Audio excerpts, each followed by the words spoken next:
There are people like my sect of Islam which taught us that Islam is a religion of peace. The slogan of our sect of Islam was love for all, hatred for none.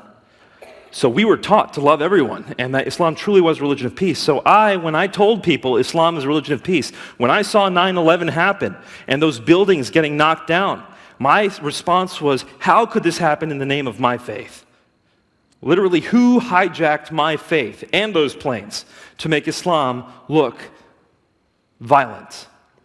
It was at that time that I started investigating this matter deeply, because I started conversing with friends, and they would say things like, well, you've got verses in the Quran that are rather violent. For example, chapter 9, verse 5. Lay siege to the infidels, take them captive, and kill them wherever you find them. That's kind of violent. I'd say, yeah, but that was in a context of a war where the Muslims were trying to defend themselves.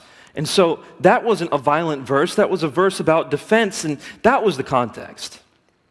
But was it? As I started investigating, I truly did believe that the context was all defensive battles in the Quran. But the more I investigated, the more I realized that was simply not the case. Chapter 9, verse 5. Okay, so chapter 9 is the most violent chapter of the Quran. It's Surah At-Tawbah. And this is the very same chapter which says, fight the Jews and Christians until they pay the jizya and feel humiliated. That's chapter 9, verse 29.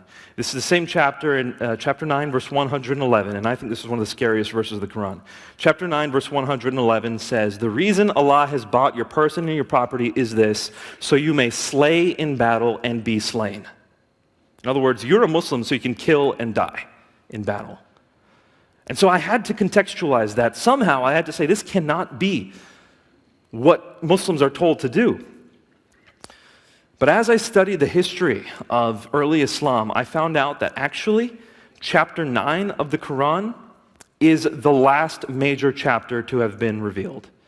In other words, right before Muhammad dies, it's as if he calls people to his deathbed and says, I've got some more instructions to give you. That's just a metaphorical language I'm using, but it's like, this is the last message I want to leave with you. Chapter 9 of the Quran, the most violent one there is. When we consider the Bible, and people will say, well, what ISIS is doing, didn't Obama say something like this recently? What ISIS is doing is no better or no worse than the Crusades. It's no better or no worse than what happened in Christian history. I say, no. You got to keep things in their appropriate context. In the Bible, the violence did happen. We cannot sidestep it, and you didn't ask this question, so if someone else wants to ask it, that's fine. But there was violence in the Old Testament, and there's specific circumstances and things that we should talk about with that, so someone please ask. But it did not end up that way. That wasn't the final marching order of God. What we were left with was turn the other cheek. He who lives by the sword dies by the sword. Give your enemies something to drink if they're thirsty. That's what we were left with. Complete grace and peace. Flip that around for Islam. In the Meccan days of Islamic history, the message is very, very peaceful. Jews, Christians, Sabians, all of you, if you do good deeds and good works and you fear God, on the last day for you is heaven. Whereas towards the end, we start hearing things like, anyone who comes before Allah without Islam as their religion will not be accepted. It goes the other direction. So, how do we distill all this? There's also the matter of Islamic traditions, hadith. You know, I'm guessing most of us here are Protestant. There may be Catholics, you'll understand this as well. Protestants have kind of a sola scriptura lens. It's like the Bible is my authority and that's it. Muslims are not like that. The Quran is their greatest authority, sure, but then they have whole swaths of Islamic tradition called hadith. And the hadith are the lens through which the Quran is often applied. So Sunni Muslims often use books like Sahih al-Bukhari, Sahih Muslim, in order to see how Muhammad lived. What was it that he did? By the way, Muhammad's name is only mentioned 4 times in the Quran. Now, it's not a book of history about Muhammad's life. So people go to the hadith to see how Muhammad lived.